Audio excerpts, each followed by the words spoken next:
Here's the General Electric refrigerator.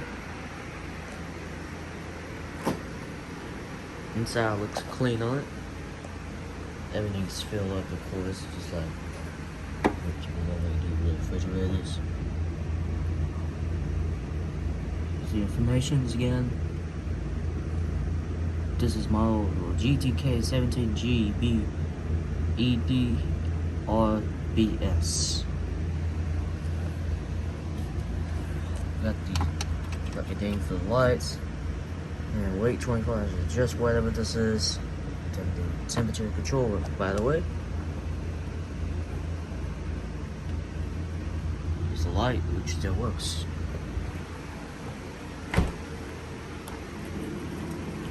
Not only the last one I did film 5 months ago, this is quite a different one.